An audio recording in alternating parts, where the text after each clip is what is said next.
Assalamualaikum warahmatullahi wabarakatuh. Teman-teman, jumpa kembali dengan NJ Channel, channel yang membahas berita teraktual, terhangat, dan sedang menjadi perbincangan publik.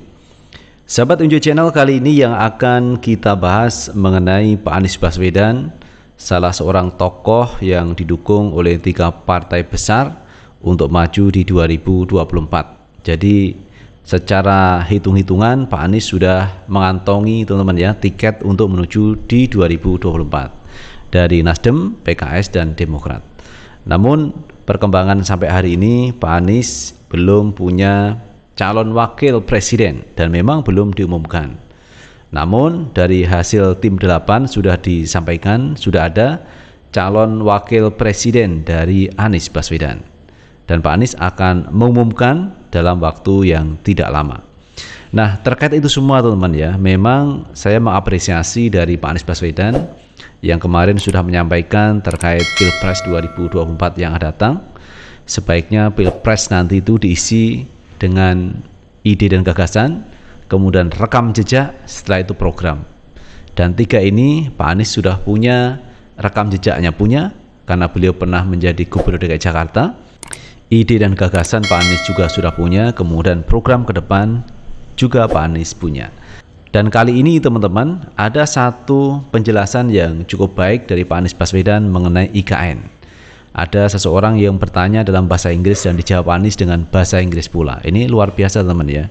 Calon presiden potensial yang ini layak untuk naik di 2024 karena selain menguasai bahasa Indonesia ketika melakukan komunikasi di dalam negeri, tapi Pak Anies juga punya kemampuan untuk memberikan jawaban dengan bahasa Inggris pula ketika beliau berada di luar negeri. Contohnya yang satu ini teman ya, ketika Pak Anies ditanya tentang IKN. Nah teman-teman, untuk lebih jelasnya coba kita lihat penjelasan Pak Anies Baswedan ketika ditanya mengenai ibu kota negara baru. Kita tonton video yang satu ini. My name is Ernest Khan. I am the governing board member of Lee Kuan Yew School here. My question to you, Governor, knowing that the capital city of Jakarta, in terms of your administration, is to be moved over to Kalimantan. So as you look forward for Jakarta, with all these lessons learned, what will be the impact on Jakarta when that process is complete? Because then your capital city will be in a city in Kalimantan. And for the lessons that you have learned from building Jakarta, great work, Governor, for the last 5 years. How is that going to impact Jakarta going forward? Thank you. Thank you, Mr. Khan. It's been law of the land, so it's going to take place. How that impact Jakarta? We can sort of look at it from several perspectives. But when it comes to transport, for example, how big is government activity contributed to traffic in Jakarta? If it is big, when they are relocating, our traffic will be better, right? So it's good for Jakarta, right? If they're relocating. But the problem is it only contributed 4%. 4% of traffic in Jakarta is government related. So what are the biggest chunk? Household and business. We have 14.5 million deliveries per day in our city. Delivery meaning, the deliveries of food or delivery products, 14.5 million. And we have another PR that is not yet addressed, which is the numbering of our post address system. You have one road, one number 2, and then the next is number 20.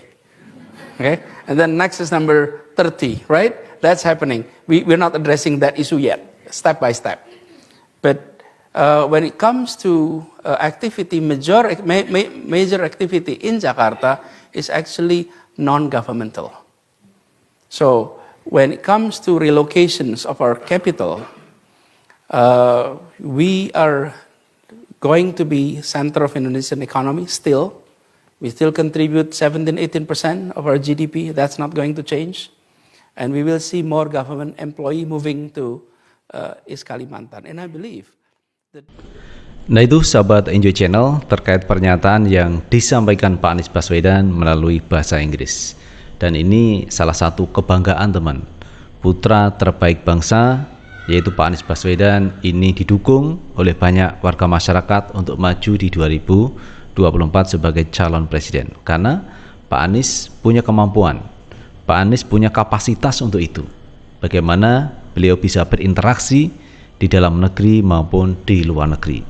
Jadi kita juga merindukan sosok seperti Pak Soekarno, Presiden RI yang pertama, kemampuan bahasa Inggrisnya luar biasa, bukan hanya bahasa Inggris tapi bahasa luar negeri lainnya, bahasa asing lainnya, Pak Soekarno itu menguasai. Nah, kita rindu teman, calon pemimpin seperti itu. Selain punya rekam jejak yang bagus, tetapi punya komunikasi yang cukup luar biasa, yaitu kemampuan seperti yang disampaikan Pak Anies Baswedan tadi. Nah, kali ini teman-teman ada pandangan dari Dr. Tifa yang menyatakan bahwa pendukung Pak Anies ini sudah mencapai 60%. Dan Pak Anies ini bisa mungkin kalah karena faktor amplop. Nah, teman-teman, terkait berita ini coba kita baca dari wartaekonomi.co.id. Dr. Tifa bilang dukungan ke Anies sudah tembus 60%. Anies kalah kalau pesaing disodorkan amplop. Loyalis Anies Baswedan, Dr. Tifauzia Tiasuma bilang kalau Anies bisa kalah jika ada iming-iming amplop dari pesaingnya. Dr. Tifa menyatakan begitu karena melihat data bahwa dukungan terhadap Anies kini sudah mencapai 60%. Dan berikut catatan lengkap dari Dr. Tifa yang dinukil di akun Twitternya. Faktual based statistics based dukungan terhadap Anies Baswedan mencapai 60% dan akan terus membesar bagaikan bola salju.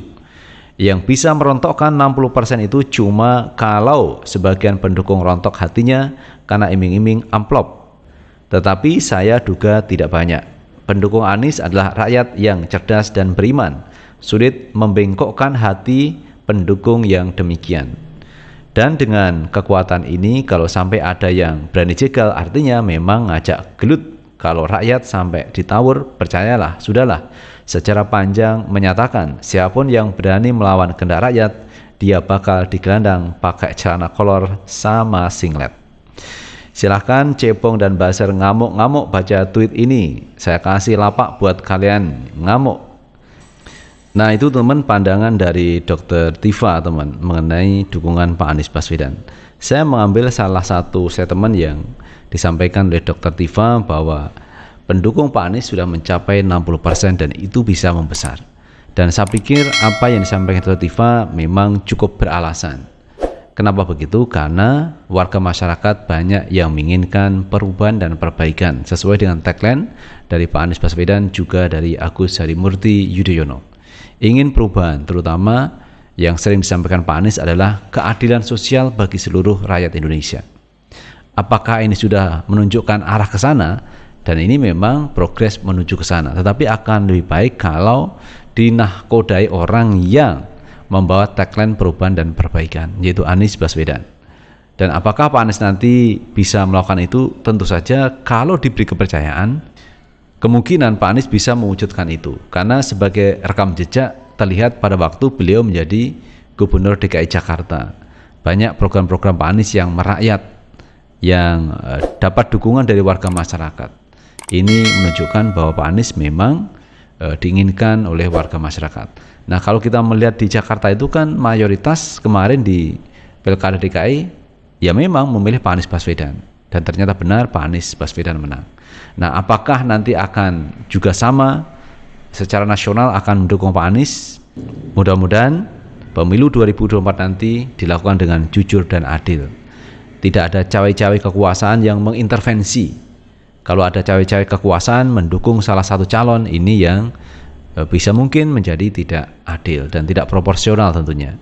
Apalagi kalau kita lihat teman-teman aturan sekarang itu bahwa ASN kemudian TNI Polri ini harus netral. Jadi kalau ASN TNI Polri harus netral, berarti di atasnya juga harus netral termasuk presidennya. Jadi mudah-mudahan konsisten TNI Polri dan mudah-mudahan aturan ini berlaku untuk Presiden Republik Indonesia sebagai presidennya rakyat Indonesia. Itu sahabat Enjoy Channel yang bisa kita bahas kali ini, dan terima kasih sudah menonton. Jangan lupa tetap like, subscribe, share, dan komen di channel ini agar kita bisa membangun channel ini menjadi lebih baik lagi. Sukses selalu. Assalamualaikum warahmatullahi wabarakatuh.